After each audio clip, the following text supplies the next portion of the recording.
Right. I think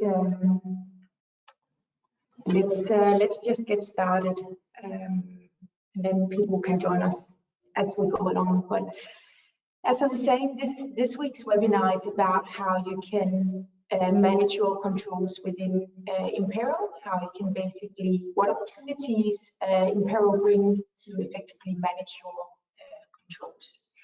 So my name is Jenna and I'm a Business Development Director at Impero, and my focus is very much on the Danish market and international market as well, expanding our clients.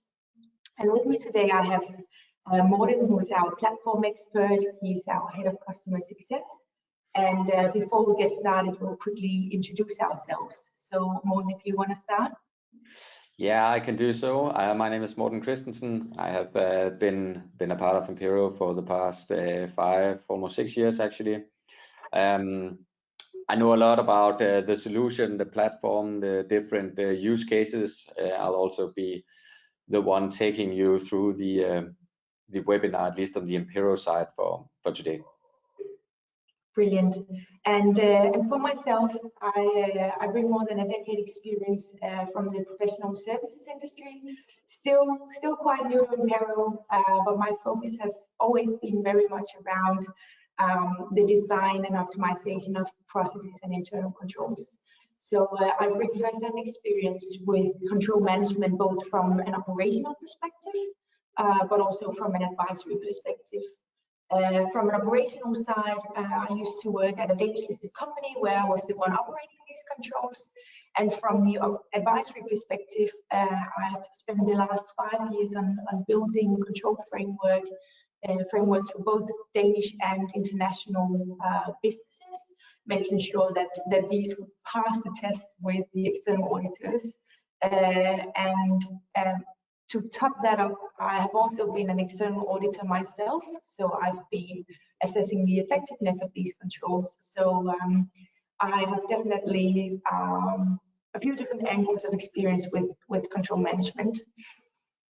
And basically, throughout my experience in one capacity or the other with control management, my conclusion has always been that companies can greatly benefit from having their control frameworks embedded into their day-to-day work using a system.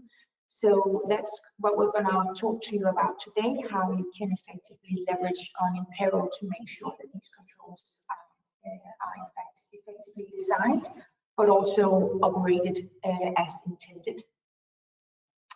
So we'll go to the agenda slide for today.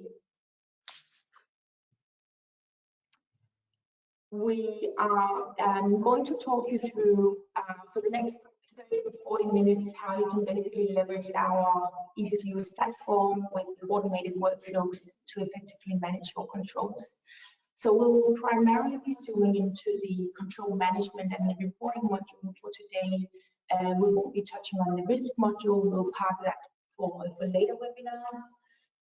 And we will then spend the time presenting solutions and typical challenges that companies are exposed to when they're building their control frameworks. So that will include us talking about how you can automate your programs and your processes and effectively design and embed your tasks and controls into your day-to-day work using the control management module. We're also going to talk about how you can monitor these tasks and controls so we make sure that they're actually performed in a timely manner with the intended outcome. We're also going to touch slightly upon our user management module, talk about how we assign users, assign user groups, and how we reassign users in case they are off sick, for example. So that's basically the agenda for today.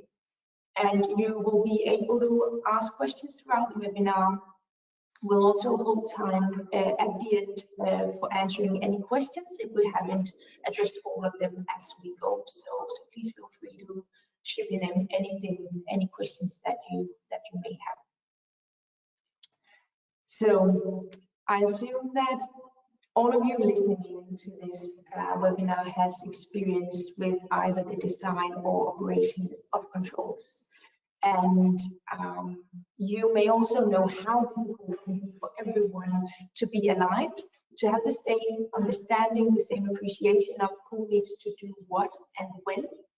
You may even have experienced that some of your colleagues may be off work, on vacation, or they're off sick, and that potentially some of these task controls may not be performed as a result. So that's why we're going to talk about how can we basically leverage on our control management module to ensure that people have the same understanding, they know the roles and responsibilities, they understand what needs to be done when, and we can effectively reassign controls in case some of our colleagues are not at work.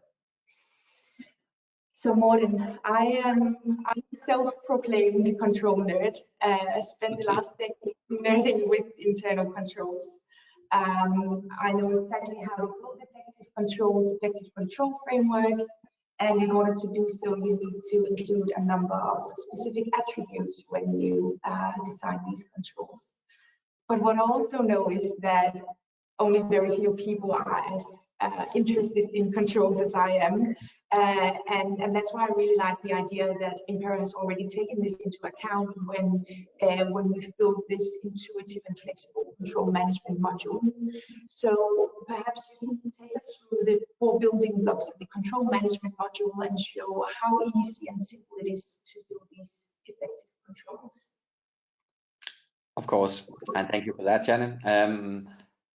Today's agenda is going to be a bit more on the technical side, so we will actually, meaning that we will go through a lot of the details that we actually have in the control management section. So it's, as you would see, it's fairly easy to get started, to get going, but there's also room for a bit more complexity just to get well, the right value for the control. So as per usual, I'll sign in here using my username and password.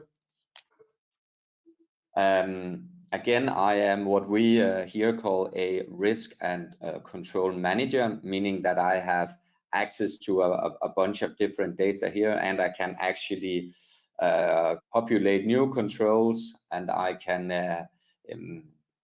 access the reporting and reassign all of these different controls. So first off, we'll be talking a bit about, as I mentioned, the design of the controls, but we'll also talk a little bit about user management, and especially about how to actually assign these controls to user groups. So first off here, I'll dive into just a financial control program here. I'll pick a control we already have pre-populated here. I'll use a bank reconciliation. So on this, and this is the same for when you're actually creating a new control. Now it just says edit up here, just so you don't have to watch me type all the time. So now we'll just use one that has some pre-populated data in it. So a control in Impero, it consists of a name and a description, and this is a bit on the high level side here. And as you can see, there's a room for even a more in-depth description than what I've done here. It basically means that now we also have a platform to communicate through to the control performers, and we can give like high-level state on, well, what should we actually do, what's expected of me, maybe a bit around, well, what's the risk if we not submit this control here in a timely manner. Then we have add to program, so in which program is it located. As you might have seen on the dashboard, I have access to multiple programs here. This is just a bit on where the data is actually located and who can actually access it. We'll not talk that much around this today, but for as of right now, it's located in the financial control program, but you can also create a new area where you can populate your control within. Next up, we have some tags, and again, we're still talking about the basic details on the control. So these are essentially attributes that we can provide the control that we can use on a later stage for either reporting or filtering purposes. So if we have any specific elements that either we as a business want to report upon that might be very unique for the sector that we are operating within, then we can actually do that. And I'll just very briefly here show that by clicking add tags here, I have access to a library of some tags that we have already created here in this webinar environment, but I can actually edit this and I can create my own categories with my own tags within. So this is 100% flexible and can be designed for individually for every client in Impero. So we can actually get the at least the framework for the report that you need, and we can also do the parameters that you actually need to filter upon. So this could be that, well, I know that my auditors is going to ask me, well, how many detective versus preventive controls do we actually have? Well, I actually have this information because I have provided my control already with the information, whether it's preventive and detective. We'll talk a bit more around tax later on this page here, and also when we briefly touch upon the reporting module here for today. So this is the very basic details of the title, the description, and these initial tags here that we have that describes, well, what type of control are we actually talking about. The next section that we have here, and there's 4 in total, just a heads up, is the scheduling part here.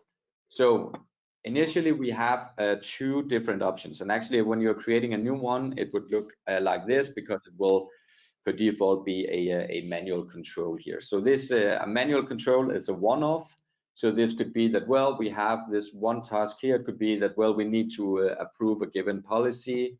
We need to do it no later than the last day of July, and I want to send out my control on the first day of July at 7 o'clock in the morning. So this is very basic. What would happen here is that this control would be created on the 1st of July, and it would have a due date on the last day of July, and nothing would happen after that until we go and manually select a new due date. The majority of the controls in Impero, well, they run within a recurring interval here, and we can decide. We have, if not all, then almost all different options that you might need. So this goes from weekly, and this could be if there's something you need to do every single Friday or every other Friday, then we can do that. It could also be something you need to do on a monthly, bi-monthly, quarterly, and so on. Let's just do a monthly one for now, but for each of these options, you would have the same possibilities here. Afterwards, of course, the frequency will be different. I forgot to mention, this is of course something that you would have to do one time only for each of the controls, and after that, especially if you're doing it as a recurring option here, well, then all the controls will automatically be sent out every time we hit the interval, in this case here, on a monthly basis. So the next line we have here is the due date. So now we are talking about a monthly control, and right now per default it says, well, 0 month and 1 day after the end of the month. So right now we are in June, so this means that, well, 1 day after the end of June, that will be the 1st of July, and because it's after the end of the current month, well, then we are talking about the previous period, which in this case here will be for June. So which options do we actually have here? So it could be that, well, we need to do this on the 5th, maybe business day after the end of the month. Then we it would equal the 7th of July. Business days right now, it's well, in this particular example here, it's the Danish calendar with of course with no weekends and so on, but this can be tailored from client to client, and you can also have a 3rd or 4th one if you have some controls that, for instance, runs within a shared service center which use a different calendar. Well, then we can actually adjust to that as well. It could also be that it's something we need to do 5 business days after the beginning of a month. And then, well, because we're now talking about after the beginning, as you saw here, the only thing that actually changed was the period. So now the control is still due in July, but it's actually regarding the period of where it's actually being submitted. So in this case here, it means that, well, it's regarding July and it's being submitted in July. Mostly when we talk about financial controls, it will be something that happens after or before the end. You might see this as a business day or work day 2 or -2, depending on the terminology that you use for this. Let's stick with this example here for now. So now it's due on the 5th business day after the end of the month. As I mentioned, it equals the 7th of July. For default, all controls in Impero will have a due date that would be, well, 1 minute to midnight. So you'll have the entire day to do so. But you can, of course, edit this so it will be due either at 4 o'clock or at 5 o'clock or whatever you need. And my time zone here is set up to be Central European time, which is also what you see here. Of course, this can be changed and adjusted depending on what you need. If your time zone is set to something else than Central European time, then when you create a control, it will automatically use the time zone that your user profile setting is set to. Same goes here for the notification part. So it could be that, well, we actually want to do this 4 business days before the responsible due date. So 4 business days before the 7th of July, that would equal the 1st of July. Again, we send this here per default at 7 o'clock in the morning. This is under the assumption that this is, well, then you have your information when you actually come to work in the morning. So this could be a fairly basic example here of what at least a financial control here could look like. So Morten, now we've talked about why are we even performing this control. So what's our objective with the control? What potentially risks are we addressing? And we've also talked about when are we performing the control. I'm now the responsible for this control framework, and I have several global entities reporting into me. And you've already shown how we're able to adjust the different time zones so that I, for example, won't have a 12-hour delay if I'm waiting for someone on the other side of the world. So all of that can be nicely tailored to match my deadlines in the headquarters. I'm now sitting, and we're at the end of June, and we're just about to hit our long-awaited summer holidays.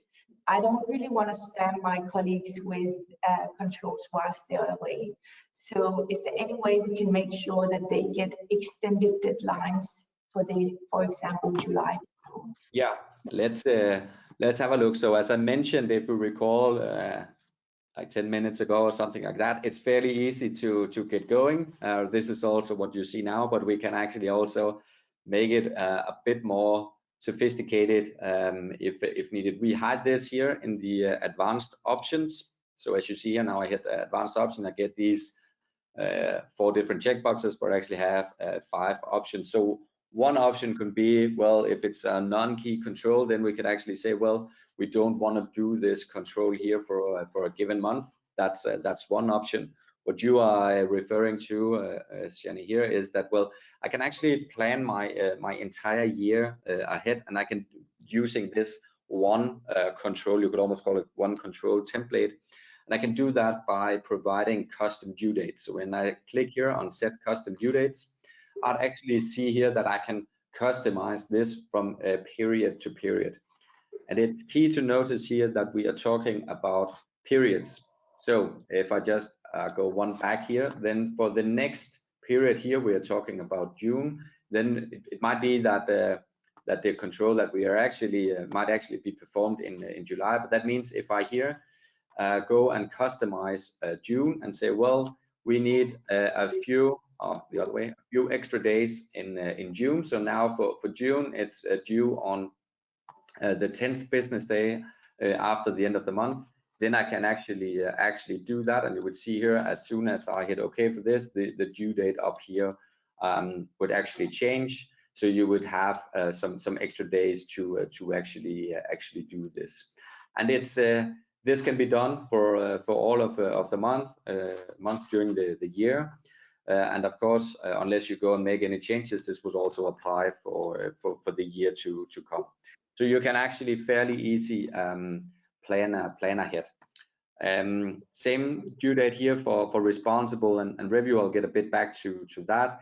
We have a use default period, and almost at all times this should be marked here. But if you for some reason have some corner cases where you need to provide a different period, then we can actually remove this, and then we can say, well, we actually do the control in July, but it's actually regarding May, so there's a 1 month delay. Then we can actually also support that.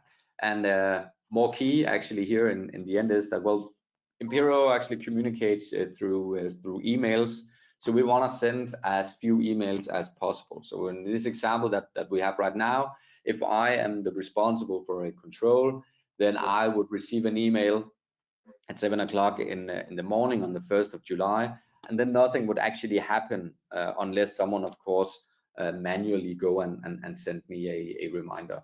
That can of course be changed. We can remove this tick mark here, and then we can say either the day before or the day after, or both before and after. Of course, only if the control haven't been submitted, then we can actually send an automated reminder.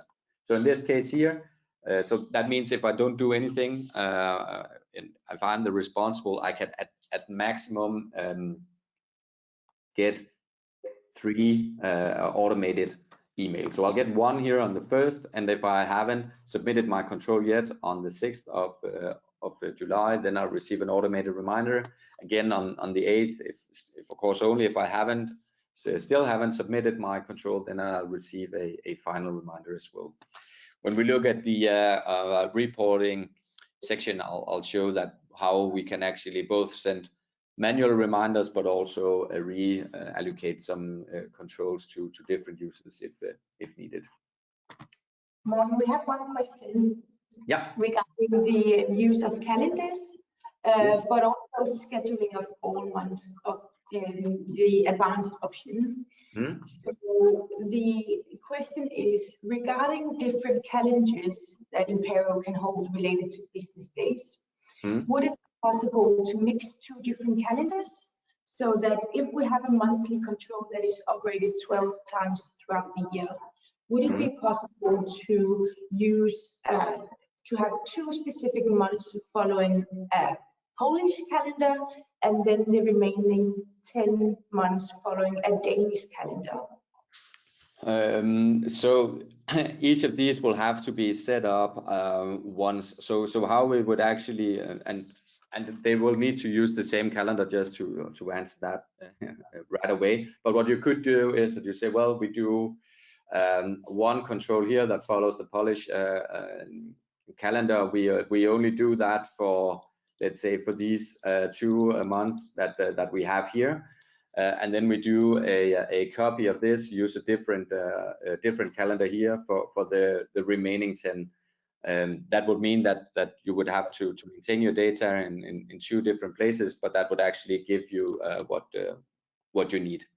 Yeah, so you can either copy 1 control and have the 2 specific months following a Polish calendar, and then the 10 remaining following the Danish, or you can use the schedule of all months advanced option, and then basically tailor the 2 months that has to follow the Polish calendar using this. Or you could actually do like a mixed calendar where you say, well, we only apply the business days, so it doesn't have to be like a real calendar. We can do a combination. So you could actually be that, well, for these 10 months we do let's just say the Danish calendar or the Danish holidays, public holidays that we have, and then for the remaining 2 months here we actually just add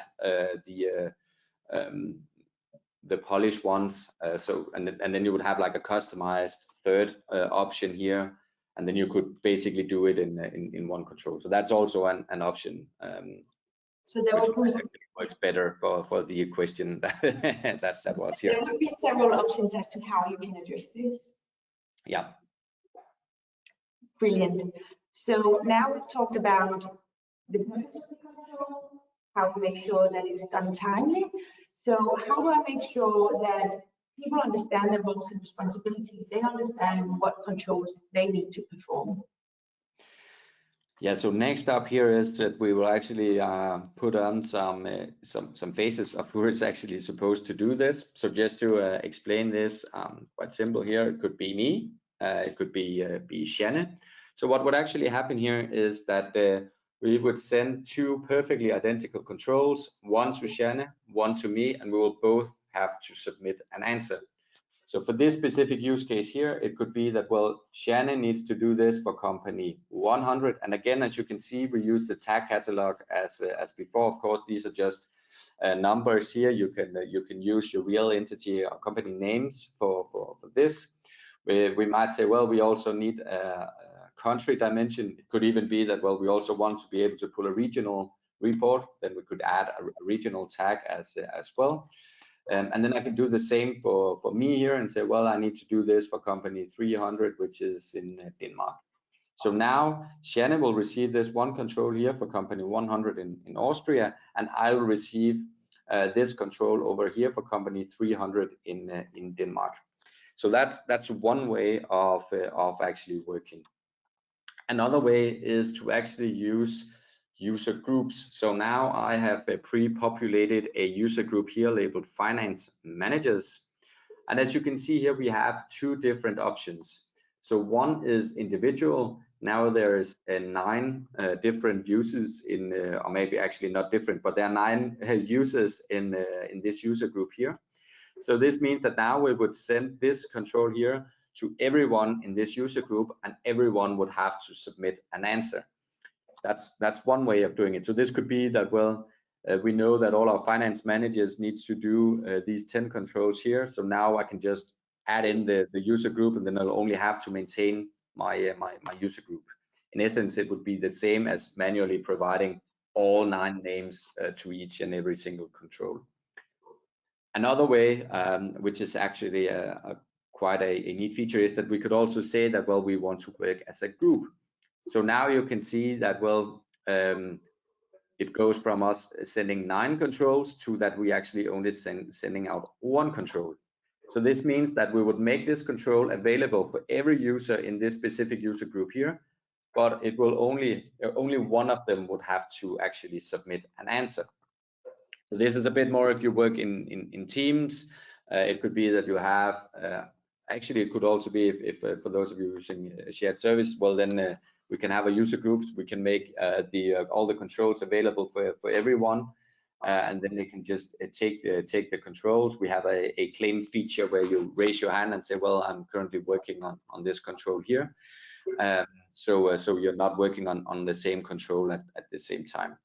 So quite a good feature if you're working in teams or have some internal rotation principle or something like that. Then we can add a reviewer, and this could actually also be the finance managers as an example here. We can of course enforce segregation of duties. So if either Shannon or myself are in this finance managers groups, and I am the one actually submitting a control, then I'll not be able to actually do the review.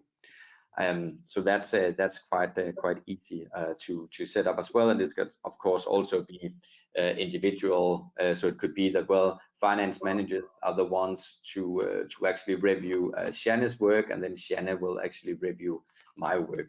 So again, this can be customized into any given setup that you might have. I'll just very quickly address one item that I skipped up here in the advanced option, is that right now we are working with the same due date. So as of right now, the 7th of July is when the control will have to be both submitted by the control performer and reviewed by the reviewer. Meaning that, well, in theory at least, I as a control performer for company 300 in Denmark, could be submitting my control 3 minutes to midnight, and I would be green, but then the Janne will only have like a minute to do the actual review. In order to address that, we actually can remove this tick mark here of using the same due date for responsible and reviewer, and then say, well, we always need 2 business days to actually submit a review. And as you can see, the due date we have up here is still the 7th of July. So the date that this control will have to be both performed and reviewed is still the same.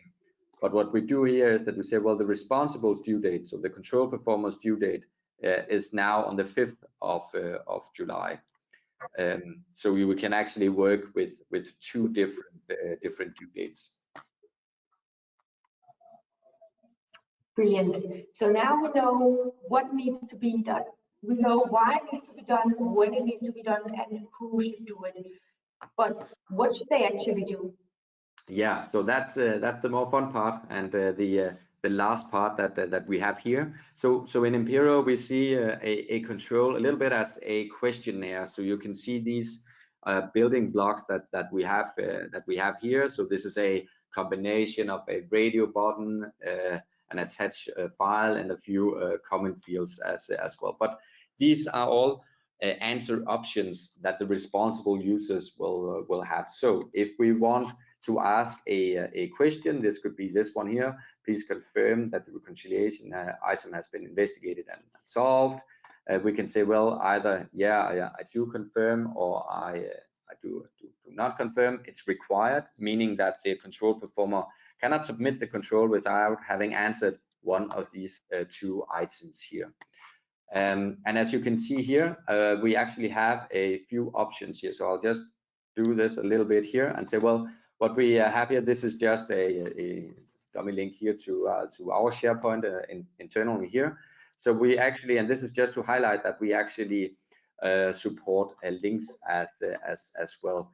And we do this actually quite smart here. As you can see, this is a bit of a longer link, and that might not look as pretty for the ones who are actually submitting a control. So we actually use this markdown. Here I use these square brackets here. I wrote process manual here, and then I did my link in the regular parentheses afterwards. And I'll just show in a preview how that actually looks in a second. But that's quite key. It works both here, and it also works actually up here in the control description as well. I could have like a long link up here. I'll show how that looks like in a second. Then we can actually start to say, well, okay, one thing is that we have confirmed that we have actually done the control, but then I'd like some documentation in return.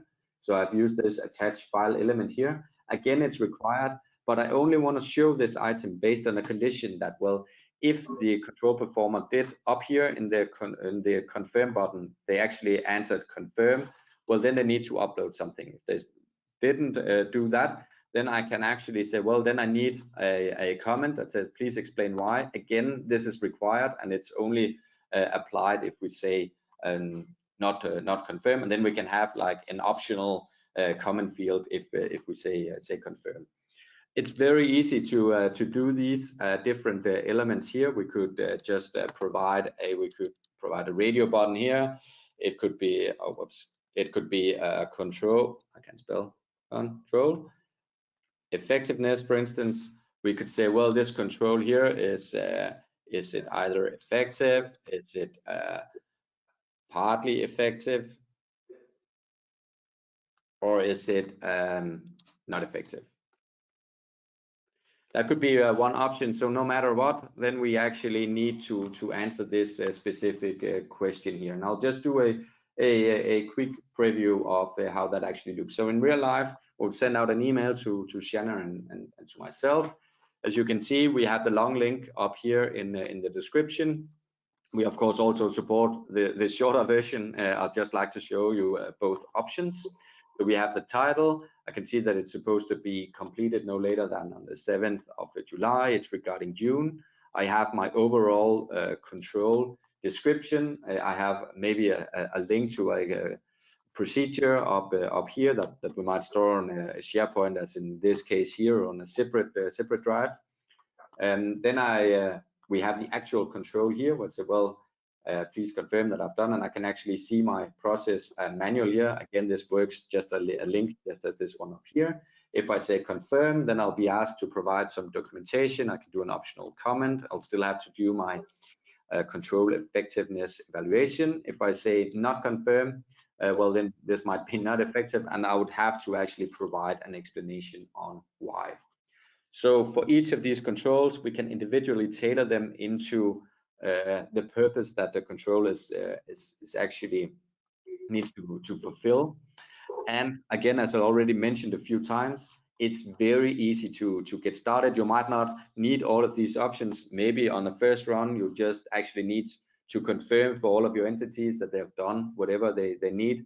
Then when they have done that a few times for a few months, and you see, well, this is fairly easy. Impero is actually quite easy to navigate in. I'll just receive an email, click on a link, say, yes, I've done that. Well, then we can actually start adding on. Well, then we need some documentation. Maybe after some while, we say, well, now we also need to do some self-assessment exercises. So we need a control effectiveness or some other self-assessment parameter. And so this is brilliant, because this is what I used to tell companies when I was on the advisory side. Make it as easy and simple as possible, almost like a step plan. So you do A, you do B, and you do C. And once you've done that, hopefully with the intended outcome, then you have an effective control performance. So this is brilliant. And you were now talking about the more mature you get, you can then, for example, add the control effectiveness aspect to the control. So I'm now sitting here, I'm responsible for making sure that these controls are performed. Could you talk a bit about how can I monitor that these controls are performed, and how can I make sure that they're not just performed in a timely manner, but also with the intended outcome? Yeah, so we have essentially two different, or at least two reports that we'll talk about today. So one is a standard report. That's a classic traffic light report. I'll just show you an example of what we can do here. And then I'll work a bit more in depth with what we actually call a task-based report, where we can actually go and report on what has actually been answered. So if we just do like now we just prepared like a country report here. So now I have access to all of these different entities. I can see that we have sent out 54 different controls. We've completed 47 of them, and 7 of these are overdue, and that equals an on-time rate on 87% here. And then I can actually scroll down a little bit here, and then we can say, well, we have now structured this report here based on country, company, maybe program, control, responsible, and we can edit this here on this little setting icon here on the right side, using all the different parameters. You can see some of them are tag categories, and some of them are standard Impero elements here.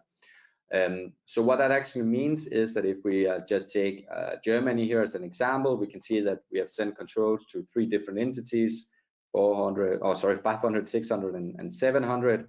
It's within finance, tax, and so on.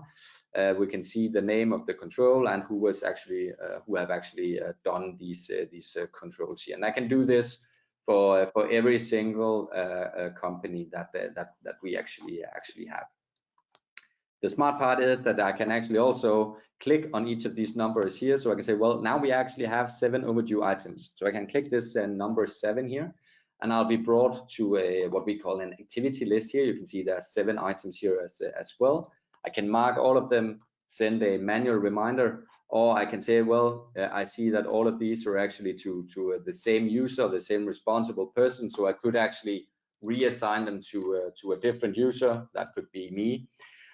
So now I've actually just changed the responsibility for these control, and these 7 items here have now been assigned to me.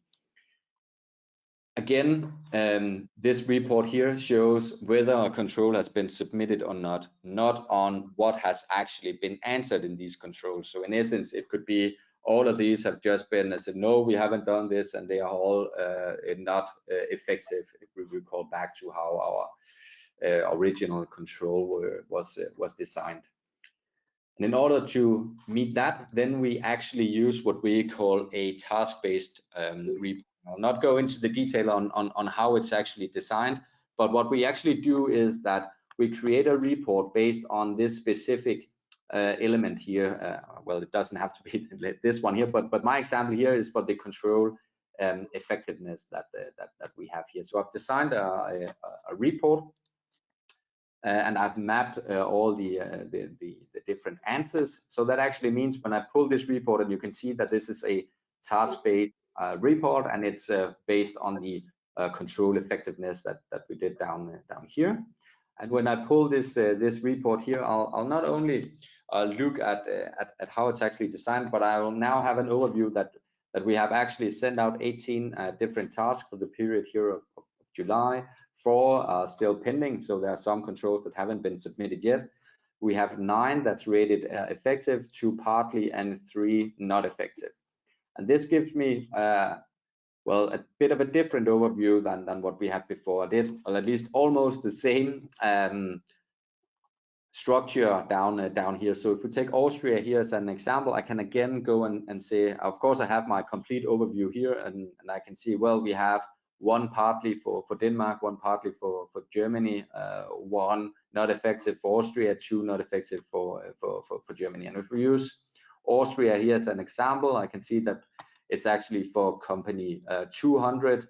I can also see that we send out 2 different controls, AP1 and AP10, and it's actually AP10 here that's rated not effective, and it's in this case here it was me who actually did this.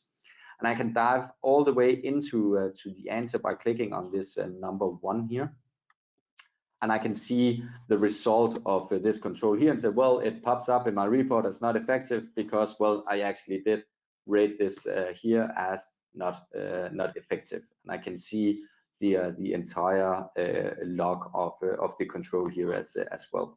So not only is it possible in Impero to get an overview of whether a control has been submitted or not, it's also possible to actually go on specific questions and create a report that targets this specific item here in order to get a different overview. And it might be that, well, when you audit, or internal auditors are then having a look at your control environment, well, we already know where to start because we have some that we in our self-assessment actually rated as not effective. Well, then we might as well start here. Brilliant. So to sum up today's webinar, just mindful of time, we've been talking about how you can effectively manage your control, zooming in on the control management module, and then a bit on the reporting module as well. So in order to design your control, we've showed you how you can basically provide your reasons as to why you should perform this control, your control objective, your risk. You can have deep links into your SharePoint, for example, if you have process narratives, flowcharts, standard operating procedures, etc. We can schedule our controls so these are being pushed out automatically to the assigned colleagues, which is our 3rd building block.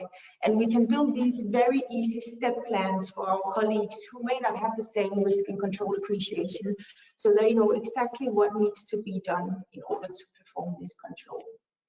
And on the back of all of that, we can sit and we can monitor that these controls have been performed timely and that they hopefully have the intended outcome, i.e. the task-based report. We also talked a bit about the user groups as to how you can build these and how you can basically make sure you help each other so you don't experience any bottlenecks, or you at least reduce the risk of bottlenecks. Let's just park the questions for now. We'll get back to each one of you who hasn't had your questions answered. And just want to say thank you everyone for joining the webinar today. I hope that you found it helpful. I hope you found it insightful. As I was mentioning in the beginning, we also have a risk management module that we haven't showcased today. So if any one of you are interested in getting a better understanding of the risk management module, you can enter our website, and then we've got a recorded webinar which you can see. And likewise, if you're interested in understanding more about Impero, you can see our upcoming webinars on the website as well.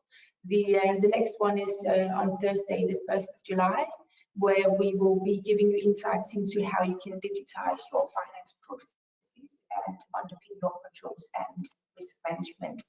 So thank you all for attending today, and if there's anything, please feel free to reach out to Morten or myself on the information that was shown in the beginning of the webinar. So thank you. Thank you.